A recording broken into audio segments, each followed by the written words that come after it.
Hello, hello. Good afternoon.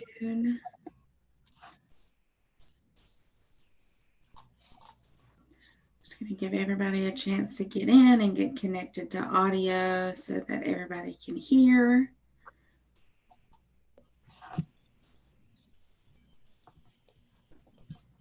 Good morning. Hi. I almost said good morning. Oh, it may as well be Monday. I understand. I understand. The struggle. All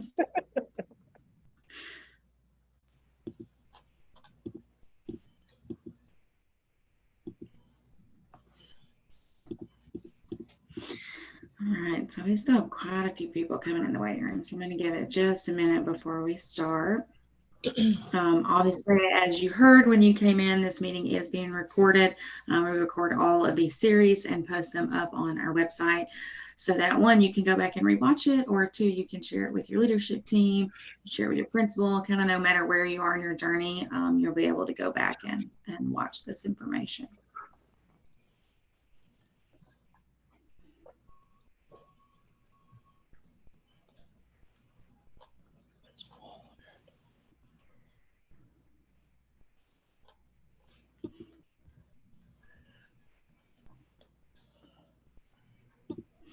All right, so I will keep an eye on the waiting room, and as people come in, we will let them in. But for the sake of time, we are going to go ahead and get started. Welcome. This is the Tennessee STEM and STEAM Designation Rubric webinar, and this is the first of 4 in the series. So this particular webinar, we are specifically talking about attribute number 1, which is infrastructure.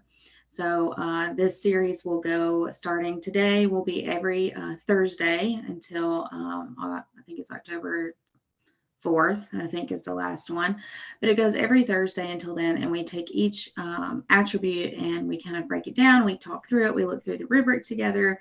It's really just an opportunity for you to see and hear each attribute separated, which is really nice. And then we provide you with some sample pieces of evidence. It's just a really good opportunity for you to see everything kind of come to fruition. But my name's Krista McQueen. I'm the STEM Relationship Manager with TSIN. I manage the designation process for our network in support with the Tennessee Department of Education. I manage it on the side of the network with their support. I made sure to put my email address in there. So of course, as you start this journey, no matter where you are, if you have questions or need support, then I will be your point of contact moving forward.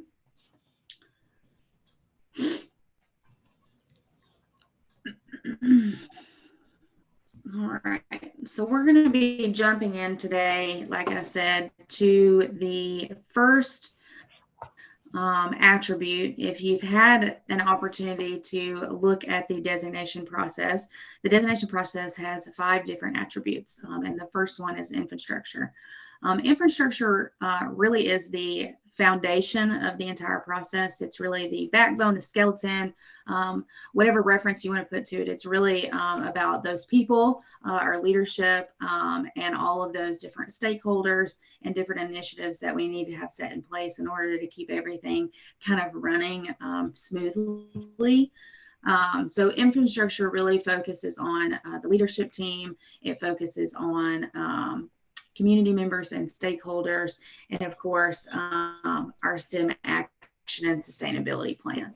Now, you're going to notice as we go through infrastructure, which is attribute number 1, that each attribute has sub-attributes within them. So the ones that we'll be talking about today, infrastructure goes from 1.1 to 1.5. So we're going to talk about each single one, but the first one out of that is the STEM Action and Sustainability Plan. And no matter where you are in your journey, this should be one of the first things that you do as you're gathering intel, as you're gathering information, as you're thinking about putting a STEM leadership team together. This is one of the best places to start. And it is one of the best places to start because it truly gives you a bird's eye view of everything that's happening in your building that revolves around STEM or STEAM. and immediately kind of lets you see where some gaps are, where we need support, where new initiatives need to come into play. So it really lays everything out in this nice format. And we actually do have a template. With this template, it's kind of we provide you with an essential question. We provide you with some different things that you want to consider when you're thinking about answering the question and putting this plan together. But there are a couple of things that I wanted to point out when we think about the STEM Action and Sustainability Plan. Creating this can be a little bit overwhelming, especially if we're brand new to the journey. We're just kind of starting out. Because it is a lengthy piece of document because it does hit all 5 attributes. But again, this is truly where we need to start to really get an idea of where we are, where we need to go, and all of the different things that we need to do. But up in red, you'll see that this is an outline of what is currently happening in your building. And I'll point that out when we start talking about the rubric in that piece. But really this document, when we write it out, it's about things that we're currently doing in our building that revolve around STEM or STEAM. Again, if we're just starting out, then it may read like these are goals or initiatives that we want to implement and not quite there yet. But that's why this document is a fluid document. As we make it, we want to be able to go back into it and make edits and adjustments. Once it's set in place, it's one of those things where every year we want to make sure that we go back and review it, because initiatives that we implemented the year before, we may not be implementing again the next year. So we do want to make sure that we have the opportunity to continuously look at this document. Not only do we want to make sure that our leadership team has sat down and created this plan together, but it's also really important that our faculty, our entire faculty in the building, has had an opportunity to find this document as well and provide feedback on that document. One of the biggest things is making sure that this is a cohesive buy-in situation. When we think about becoming a STEM and STEAM designated school, you really want to have your entire faculty back you and support you with that leadership team, and knowing that this document exists and knowing that they've had the opportunity to provide feedback and opportunities in that. And I'll be sure to make sure that you know where to find this document on our website. We'll talk about resources at the end so that you can snag this document for yourself to be able to make sure that you can get to work on it with your leadership team. But specifically, let's look at the rubric when we think about 1.1, which again is that STEM Action and Sustainability Plan. Now, I'm only going to talk about the model section because obviously our goal should always be that as we're working towards STEM and STEAM designation, that we are working towards making sure that we fall into that model category. As we're thinking about taking and tackling this journey, the Department of Education will only designate schools who earn 90% of their scores in that model category. So as you move throughout this, your goal should be that we're trying to stay within this model category. So for 1.1, if you remember on the slide before, I said that this is a document of everything that's currently happening in your building. The first thing on that model shows that the program leaders have implemented the STEM action plan. So that means that everything that you've said in your STEM action plan is what's currently happening. And as you kind of dip back down into the lower categories, a plan has been created, but it hasn't been implemented. There's lots of goals in it. There's lots of statements that say will do. So making sure that as we create this plan that we update that language and we update those statements to say that teachers are implementing PBLs, for once a quarter, that we are making sure that we make those statements and those facts. Not only that, we want to make sure that whatever we put in our STEM action and sustainability plan, we want to make sure that we're going to have evidence to show and back up that, yes, we're doing what we say that we're doing. Reviewers spend a lot of time in the STEM action and sustainability plan. So if I put something in the STEM action and sustainability plan, when I'm inside and working on the application portion, I want to make sure that I've got evidence backing that up. A couple of other things to note off of the specific rubric on 1.1 is that it specifically talks about community post-secondary partners, business partners, industry partners. So making sure that as we think about creating a STEM leadership team, if we already have a STEM leadership team set in place, that we're thinking about including those outside stakeholders as a part of that leadership team. And that doesn't mean that that outside stakeholder has to be present at every single meeting that your STEM leadership team has. Knowing lots of times we meet after school and it might just be for 30 minutes and it's super quick, but it's important that that industry partner we keep them in the loop. So it may be one of those things where as a leadership team that we meet and we send that outside stakeholder a overview, some minutes. This was the agenda. What is your input? It's one of those things where we want to make sure that our stakeholders do have all the up-to-date information. They have an opportunity to provide feedback. And we do that because we really want to make sure that we're getting all of those skills, all of that input, all of the things that our students are going to be needed to be workforce ready come from being able to partner with their community members. So being able to elevate and use those expertise in the field. Another piece to point out is that you have pointed out, that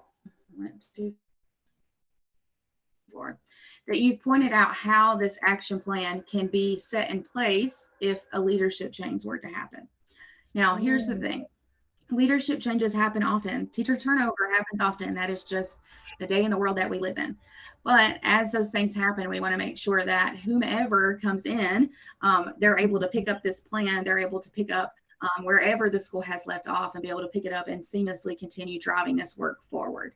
So it is really important that you do have, a plan in place if that were to happen. And one of the big pieces to that is making sure that as you start this journey that you're staying organized. I know that sounds silly, but there are so many moving pieces and moving parts to this. Staying organized on the forefront, creating folders for, every single attribute and plugging and playing with your artifacts and evidence. But keeping it organized really helps with that transition if that transition were to occur. All right, so now that we talked about a little bit about the rubric, let's talk a little bit about what evidence looks like. And again, we're still on 1.1, which is the STEM action plan. So when we think about the STEM action plan, in order to create a STEM action plan, we need to have a full leadership team in place. A full leadership team is going to look different in every single school. There is no magic number that I can give you because every single school is completely different.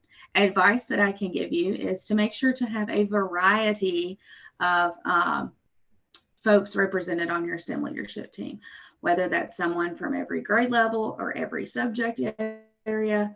Maybe that's somebody from special ed. Maybe that's your guidance counselor. Again, making sure that we have stakeholders present. Maybe it's students, maybe it's parents. Whatever it looks like for your school, we just want to make sure that we have a variety. We have a good opportunity to have multiple voices providing input. Because those are the people that you want to tap into to help create a STEM action and sustainability plan. And then once we get that document filled out, then we want to take it to the whole faculty. But for 1.1, you're going to submit your STEM action and sustainability plan. So again, that is the template, the document that you can find on our website, which I'll show you about. And you do want to make sure that you've kept all of your stakeholders in the loop when you make that plan. But again, the only piece of evidence that you'll have to submit for 1.1 is simply uploading that action and sustainability plan.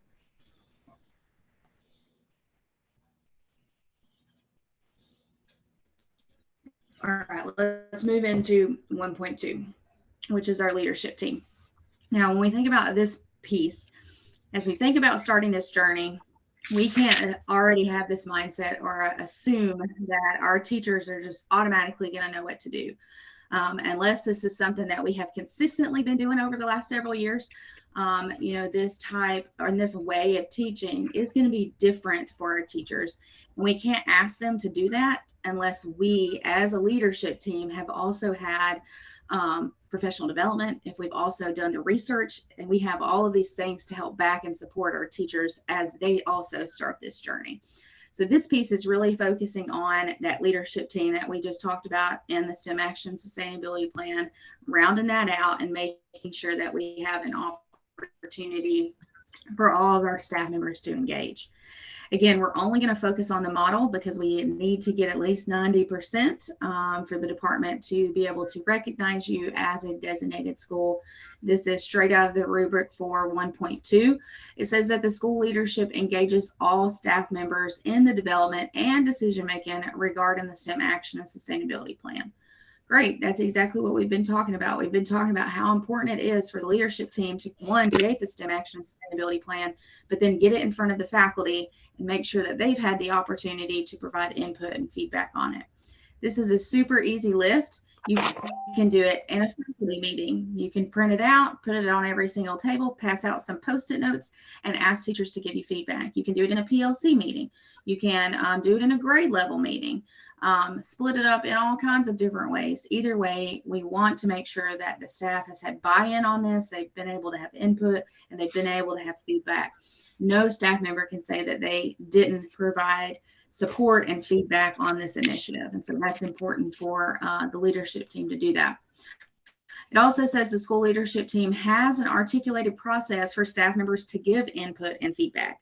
So it is really important that we create a space or opportunity to where teachers that are not on the STEM leadership team can offer up feedback, can offer up ideas, can offer up PBL or STEM initiatives. And we have seen this done numerous different ways. It's truly whatever fits the needs of your school. I have seen it to where the STEM leadership team has placed a box in the teacher's lounge with index cards, and when teachers get an idea, they simply go write it in and they put it in that box, and the leadership team looks at it once a month. I've also seen it to where the leadership team sends out a survey once a month to get feedback. And then I've also seen it to where it is more informal, and they have an open door policy. And because they have every single grade level represented on the STEM leadership team, teachers just report to that STEM leadership team and share their thoughts and ideas. Either way, it's just really important that we call it out. Whatever we're doing, however we're supporting that piece, it's really important that we actually say how we're collecting feedback and ensuring that all staff members have a say in that. And as we think about evidence for this piece, the one quote that I'll have you take is that STEM is a culture and not a product. I see this often. I've seen it. In fact, I've seen it on a lot of people's email signature. But as we think about this, it's not something that will happen overnight, because it is a culture in the building. But it is not the product. We want to be able to shape and change the culture of your building. And I have the chat pulled up, so as questions come through, I'll kind of try to squeeze, embed them in. But somebody asked feedback on what. So when we're thinking about teacher feedback, that's feedback on anything revolving STEM initiatives. So if a teacher comes up with an idea to host a STEM expo and they're not on the STEM leadership team, how is that teacher going to get that idea to whomever needs to get it? So do we have a system in place to where all teachers in the building have the opportunity to go to whomever to provide feedback on ideas, initiatives, goals, anything like that? But things to think about as we're thinking about evidence for, again, we are on 1.2, which is the leadership team. Leadership rosters are great. You can make a copy of it, take a picture of it, and that can be included as evidence. Meeting agendas. Meeting agendas also work great. Taking a screenshot of that, saving it, uploading it. Articulating how the staff participants provide that input and feedback and decision making. So again, making sure that you actually call that out. That is important, because again, it is specifically called out in model on the rubric. And again, our goal is to always work towards that upper portion on the rubric, but making sure that we specifically call that out. When you're in the application, it is going to be a mixture of narrative questions, meaning you're answering a question in a paragraph format, or you're either uploading evidence. So it may ask you to write a narrative about this piece. And so in that narrative, you would want to say how teachers are able to do that. And then you would want to upload different examples of what we've talked about. I think I actually put an example in here. So this was a leadership team meeting agenda and minutes. The names were, I redacted the names out. However, when it was submitted, the names weren't redacted. So obviously don't feel like you have to redact your names. I redacted them for their privacy. But again, it listed the meeting. The next meeting had team norms on there. It talked about what they talked about in the agenda and what they talked about in the meeting from there. So again, this is just a sample piece of evidence. It can be meeting agendas. It can be the leadership team rosters. And of course, you would have that narrative paragraph to answer from that one. All right, we'll move into 1.3, which is the leadership professional development. And now that we have this leadership team created, we want to make sure that they also have that background, that support, that foundation to make sure that they're able to support the staff and faculty in all kinds of different STEM practices that enhance and promote best practices. Again, we look at model here. Our keyword is going to be quarterly. And that means that our STEM leadership team participates in quarterly PD that revolves around STEM or STEAM initiatives. That can be online, it can be face-to-face, it can be self-paced, it can be job embedded. All of those will count towards creating that quarterly PD. Lots of times you can have district-led PDs, you can have in-house PDs, you can have state PDs, you can have PDs with us. All of those different types of PDs will count towards here. If we look back one into accomplishing, you'll see that it's annually, and that's, or semi-annually, and that again, it's active, online, face-to-face, in person. All of those different features will count towards that. But evidence here, you can provide PD certificates, you can provide PD agendas, you can provide just like you would with your district. You have to get PDP points with your district every year, and you have to submit evidence to your district to showcase that you attended that PD. As we think about this piece, you treat it just like you would your district there. So anything that you would submit with your district, you can submit here. But again, the key is making sure that the PD that we're attending is revolving around that STEM and STEAM pedagogy. We want to make sure that our leadership team is getting that background knowledge with that job embedded. It can also be peer-to-peer. I've also seen it to where schools have a STEM teacher in the building and they lead PD for their faculty. Either way, you just want to make sure that you have some type of certificate or a copy of the presentation, somehow to back it up that you have that here. A really nice way to do this when we think about evidence is create a chart for the leadership team and just straight list the PD, list who attended, tell us a little bit about it, and then link out the PD certificate or the evidence. That is the most efficient way to showcase every leadership team member getting PD. And you can create that on Word or Google Doc and just create a table within that document where you list out all of those PDs there. Again, well, funny, I talk ahead of myself lots of times, but again, this is a pre-made chart. And the reason I say that, that's what we get a lot for this is the school making a pre-made chart, because again, it is just the most efficient way to showcase this. But the professional development session is listed first. They've described exactly what happened in that PD, when it was, and then the faculty members that were in attendance.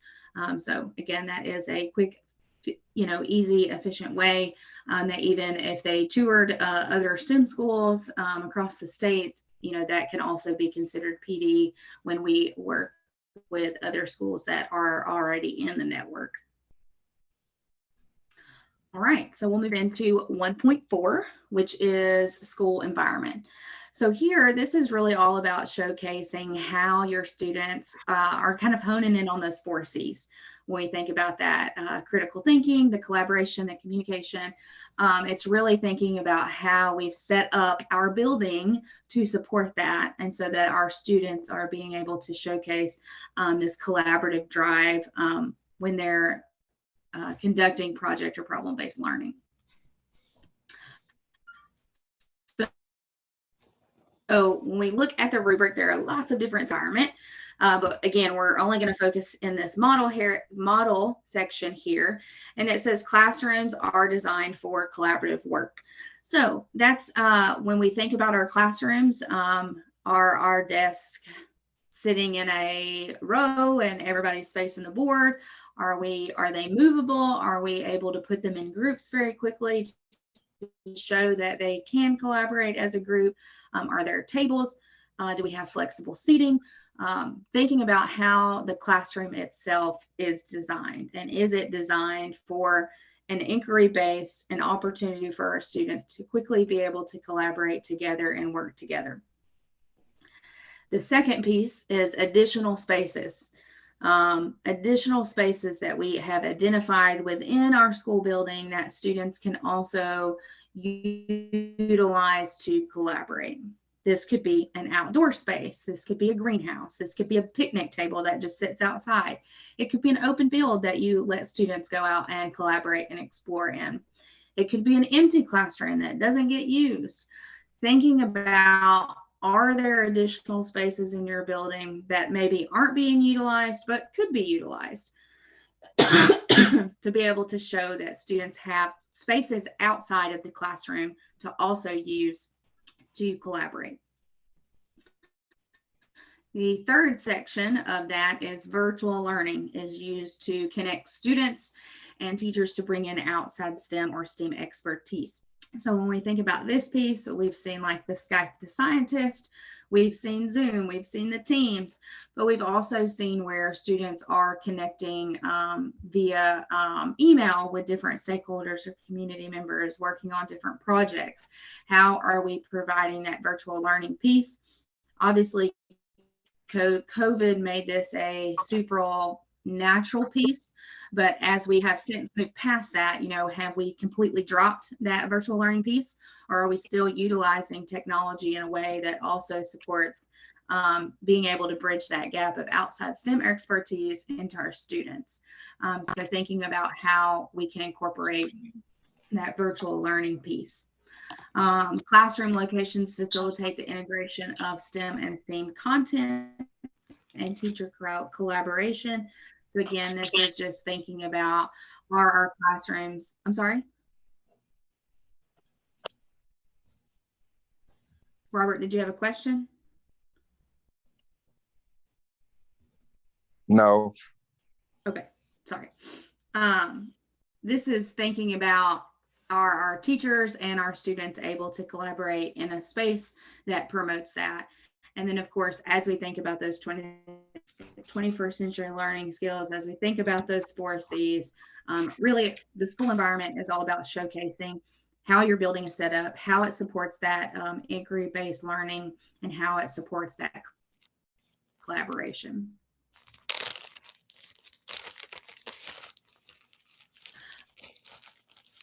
So classrooms are designed. We've talked about, do we use whiteboards, posters, art tools, project materials, thinking about technology and journals. All of these things support students being able to collaborate and communicate with with peers in their classroom. Pictures were great here. So here you can see that this is a picture of a STEM lab. I can easily see that the tables are movable, but then I can also see that there is even a different type of desk and chair, and then a mobile STEM lab. So again, pictures work really great here when we think about implementing evidence for 1.4, which is the school environment. There is no limit on how many pictures or how many pieces of evidence we want to show. The application will ask that you submit 1 to 3, but we've seen schools submit 20 and we've seen schools submit 1. So again, it doesn't matter as long as the evidence that you're submitting is quality and hits that rubric. how, if you feel like it hits that rubric, then you yourself can determine that number. So I got a question that says, can you elaborate on the virtual learning as far as exhibiting student work? Yeah, so I've seen it to where students complete PBLs, but they've worked distantly with a community partner. So let's say that a community partner kind of came in at the beginning of the PBL to kind of help kick it off. They were their guest speaker, but the community member or stakeholder doesn't necessarily have the time to give to come back. So the teacher kind of helps the student take pictures of their product or whatever it is that they've been working on and be able to virtually send it to that stakeholder, and that stakeholder is able to provide them virtual feedback. So whether it is a document that they send back saying, hey, I really liked what you did here. This is my advice. This is what I would do. And we've seen pieces of evidence of that pulled out for that. So that's just kind of one example on how you could kind of incorporate that long distance relationships when sometimes our stakeholders are busy. So being able to say, hey, if you want to come in and talk, and then we can communicate virtually the rest of the way, that is a way to kind of continue to keep them hooked in to wanting them to stay connected in the lesson. All right, so we're on our last one for infrastructure, which is 1.5, and 1.5 is our school schedule. And this one is, I've been in a classroom, I've been a leadership team member, and creating a master school schedule is like creating a puzzle piece that truly never fits together, right? It is never pretty, it is never perfect. So as we think about this, one of the pieces that you'll submit for evidence here is obviously a copy of your school's master schedule. But you want to be mindful of the rubric here. There are going to be things that are said on the rubric that we don't specifically say in a master calendar. That doesn't mean that it's not happening. So let's talk about what the rubric looks like. So when we're in 1.5 and we look at model, it says that schedules allow for consistent teacher collaboration, co-teaching, and integration of subjects. All right, well, it's not going to say that on our master calendar, right? But what it will say on our master calendar might be grade level planning. It might be PLC meetings. Those are the things that are going to be on your master calendar that would support this effort. When we look at the second bullet, it says schedule allow ample time for projects, teacher planning, and non-traditional coursework. Again, obviously our master schedule isn't going to say those things, but one of the things that we can do is when we think about where these things happen, where are students working on project or problem-based learning, where are they doing their maker spaces or their fab labs, where are they working on non-traditional coursework. Again, it's not going to be labeled that on your master calendar, but some things that you can do is we can create a little footnote at the bottom of our master calendar that kind of helps the reviewer along to see that your master calendar does support these different buckets. It's just not specifically called out that way. So I'm going to show you an example of a master calendar and how this school particularly created that little footnote at the bottom that kind of helped the reviewer understand exactly how PLCs works or SLCs worked or EPSOs, any of those things, quarterly, monthly, weekly, planning, common planning, and how those worked. So again, master schedules, scary when we first look at them. It's really lots of colors all the time. But again, you can see here that they created just a few buckets at the bottom to help the reviewer see that, okay, well, we do PBL planning and teacher collaboration during PLC meetings. They do them during their common planning meeting. They do them when they meet with the academic coach and they meet with the administration. So they're getting all this support and it all happens during this time block.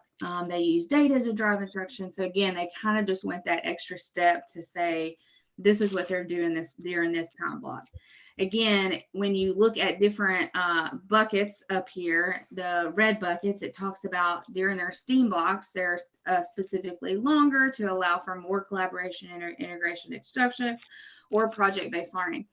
But again, my master schedule might not say STEAM block because that might not be what we call it. We may call it science or something else. So making sure that we create those footnotes at the bottom to make sure that we showcase that.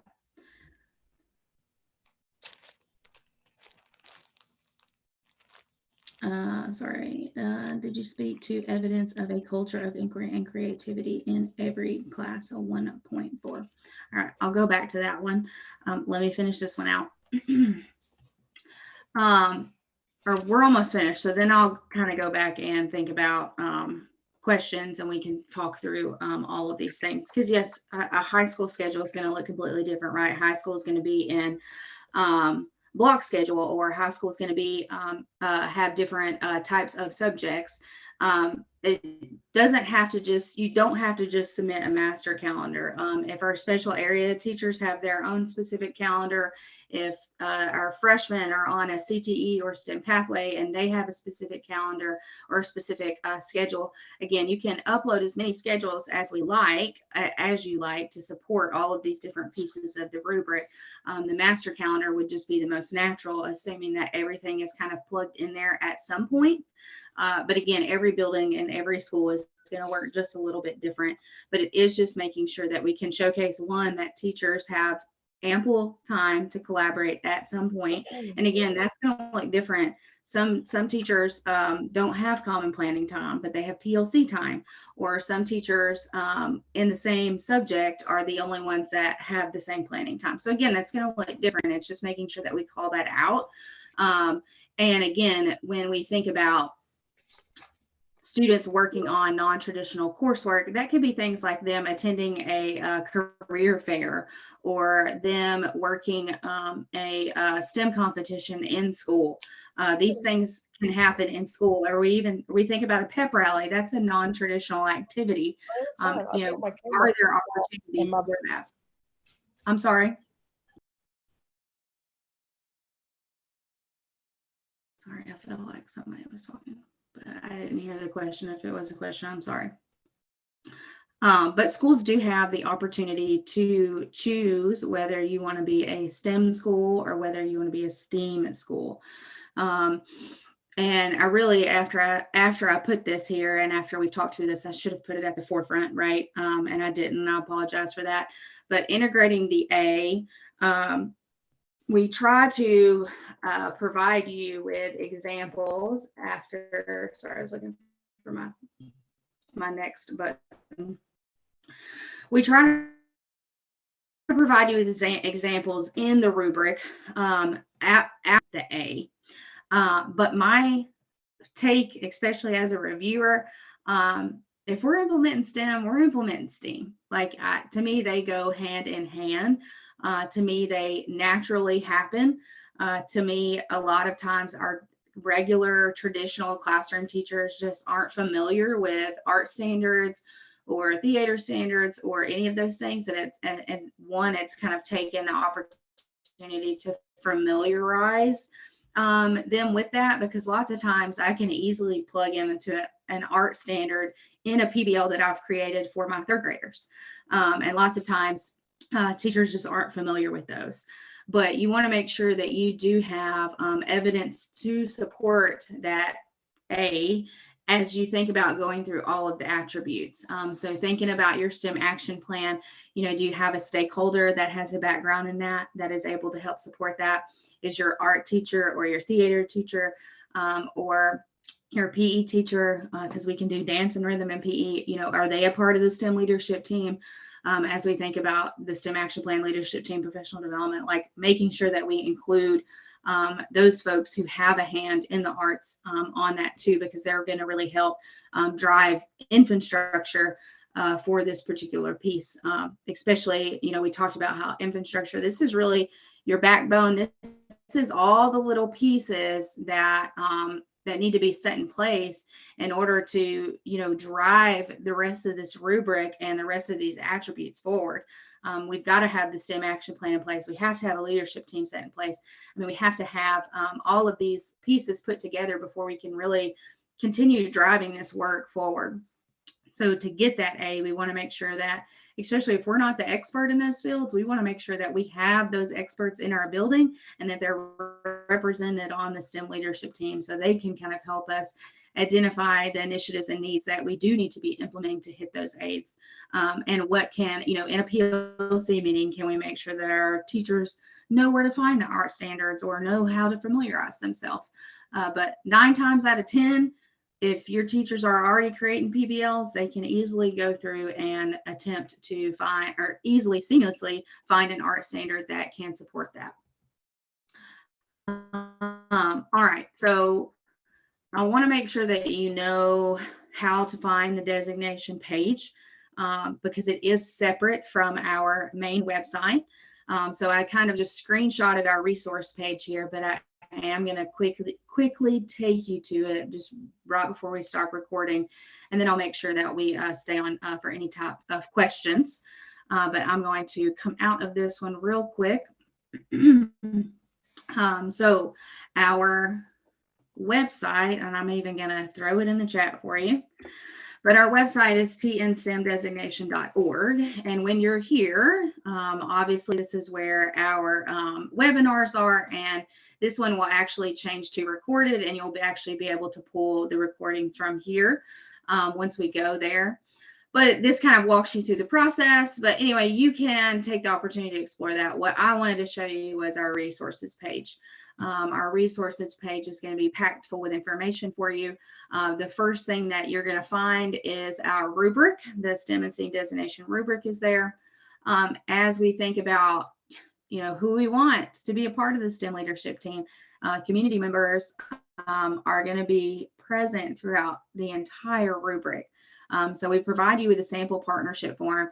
And one of the great things about this form is that I don't have to actually have my partner fill this out, but as a leadership team, I want to look at this form because it really provides me with some really great questions as I'm thinking about gaining a partner. And lots of times it's like, well, I don't know how to go and approach this partner, or I don't even know what to say to them, or how to get them to understand what we're doing here. So reading through this document and kind of looking at the questions and thinking about how to approach a partner, it doesn't mean that you formally have to use this document, but there are lots of great things in this document to help you think about securing those partners. The STEM Action and Sustainability Plan is here. So again, you can download this and save it to your computer and be able to edit it there. The self-assessment is something that you complete once the intent to apply is open. So schools that are interested in applying in this current cycle would complete a self-assessment. And really all of that self-assessment is it takes the rubric and it asks the school to self-assess where they would think that they are. So for example, we've just spent time talking about infrastructure. So we would ask the school to self-score in 1.1, 1.2, 1.3, 1. And so forth. And that just helps us kind of have that initial conversation with that school and open up opportunities for support. There's an FAQ page on there. There is a STEM and STEAM needs assessment. So if you're just starting out on this journey, you are brand new to this work, this is a really great resource to look at what you would need to do in year one. And it's set up into 3 different phases where you identify what STEM and STEAM is for your school, and then talk about how to prioritize it, and then moving it into the culture that's within your building. And this breaks it out with action steps, helps you identify areas of focus and areas of need. So this is a really great document. Even if you're not just starting out, taking the time to review this document and see, okay, have we done these things? Have we prioritized these needs? That's a really great resource there. Other pieces that you'll find in the resource page is our PBL template. I don't know that this is going to open nicely. Nope, it's going to download it. It's really nice if a school uses not ours. I'm not going to sit here and say that you have to use this template by any means, but it is really nice if a school has consistency. It can be really difficult as a reviewer when we're looking through an application if every single lesson plan that's turned in is in a different template or a different format. It is really nice when we see consistency. That lets us know that, you know, that this culture has been built within the building, and that kind of thing. So not saying that you have to use this one. This one has been approved by the Tennessee Department of Ed. But if you already implement one in your building, there is no reason to change if it's working.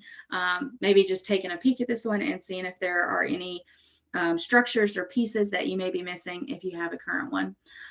Lots of times we see administrators that want to say, well, you know, how is this going to support evaluations? You know, if our school becomes a STEAM school, you know, what are my evaluations going to look like? So this is a document that you can provide to your administrator to show them how the rubric actually aligns to the Tennessee Department of Education's administrator and the team education rubric. So this is a really nice document to make sure that your higher up admin and district is also supporting this process. And then if they need further push on why, you know, a school should pursue this, you should check out the report in the Reimagining School Culture. So this year was the first year that we really had finally gotten some data back on this process and how the work that schools are doing and how they're doing it truly is working. And this was a longitudinal study that we did with Vanderbilt University. So it did take some time. You know, when we started this process, the first schools that were designated were in 2018.